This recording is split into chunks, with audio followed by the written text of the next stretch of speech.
دوستان عزیز درود. ما باز هم در مورد ترانسفرهای گذشتگی تابستانی فوتبال میگیم و نخست از ترانسفری وولورهمپتون شروع میکنیم. دو خریداری گرگان از امریکای لاتینی چنینند: وولورهمپتون نخست حمله‌ور لیبرتاد انسا گانسالز را خرید. پاراگوایی 18 ساله برایشان قریب 12 میلیون یورو ارزش پیدا نمود. همچنین وولفز دفاعگر ژیرونا سانتیاگو بوینا را خریدند. نرخ فوتبال باز 24 ساله منتخب اوروگوای باشد 10 میلیون یورو می باشد. فوتبالبازی نودرکار برای چلسی تیموی باکایوکو را لاریانی فرانسوی در کار شمارید. نیمه‌نهاییگر 29 ساله با تیم فرانسوی شرطنامه 2 ساله امضا کرد. 2 سال اخیر باشد تیموی در میلان در اجاره بود. در خریدکنها اگر PSG و چلسی نام داشته باشند، ناتینگهم فارست هم از روی شماره بازیگران نو از اینها هیچ کمی ندارد. راستی فارست بیشتر با بازاری سکند هند کار دارد. این با تیم انگلیسی دفاعگر 21 ساله برزیلی موریلیو را از کارینتیانز با ارزش 13.775 میلیون پوند استرلینگ به دست آورد.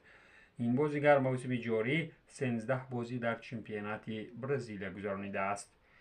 لاتزیو باشد به جینگلاموی فرانسوی از مارسل صاحبی پیدا کرد. اجاره ماتئو گوندوزی به لاتزیو 1 میلیون یورو ارزش داشته. در ایتالیا می توانند بر عوض 18 میلیون یورو سابق بازیگر آرسنال را بخرند.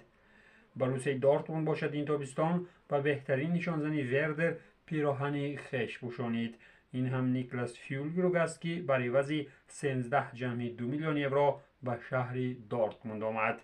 شرطنامه زنبورها با حمله‌ور 30 ساله 3 سال مهلت داشته. موسم قبلی او در 28 بازی 16 گل زده بود و یکی از بهترین نشانزن‌های بوندسلیگا شماریده شد. منچستر یونایتد اخیراً دروازه‌بانش دین هندرسون را با نرخ 15.5 میلیون پوند استرلینگ به کریستال پالاس فروخت و آنجا او شرطنامه 5 ساله و وقت بازیکنی بیشتر را دریافت کرد.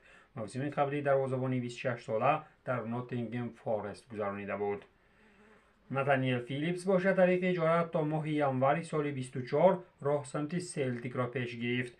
دفاعگر در تیم شتلندی رقم 6 گرفته در صف لیورپول همگی 29 بازی و 1 گل دارد. موسم قبلی باشد همگی 4 بار به میدان آمده بود. بعدی در بدری زیاد و زاری و تولای به آخر راملو لوکاکو هم در فوتبال اروپا اخیراً صاحبی کلبه شد.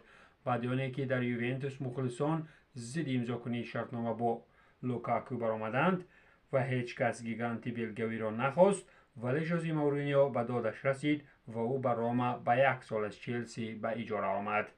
بهره اجاره حمله‌ور 30 ساله منتخب بلژیا گورگون ریمی 6 میلیون یورو پرداخته. خودی لوکاکو باشد سالانه 7 میلیون کار میکند. با وجود قینه‌گری باز لوکاکو تگی پول میمانده است.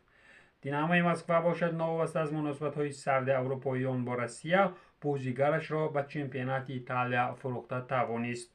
این هم ترانسفری سزان و بهترین می باشد که 3 میلیون یورو ارزش پیدا کرد. نمیدانم پول گزارش را تورینی ها به بانک های زیر تحریم مانده روسیه چی خیل گذرانیدند، ولی دفاعگر 21 ساله منتخب گرجستان با همین بهانه از روسیه اوی خورد. لوکوموتیو مسکو باشد دید که از هرمن کونتی ارژنتینی هیچ تاک نیست، او را به وطنش به تیم کالون با حق خریداری روان کرد. هرمن ماه ینوری سال روان به مسکو آمده، شرطنامه‌اش تا سال 2025 مهلت دارد. بلگیایی مولنبک با ارزش 25 میلیون یوروی رکوردی برای چمپیونات بلژیا ارنست نوآما را از نورشلندی دانیوی خریداری کرد و به اجاره به لیون فرستاد، زیرا هر دو این دستها یک مالک دارند و میان آنها تغییری زیاد می شود. لیون می تواند با انجام مهلت اجاره‌ای این حمله‌ور 19 ساله را خریداری کند. اینها بودند 11 گزارش‌های اساسی ترانسفری تابستانی که ما درباره آنها گفتیم. باقی تنصیحات باشید.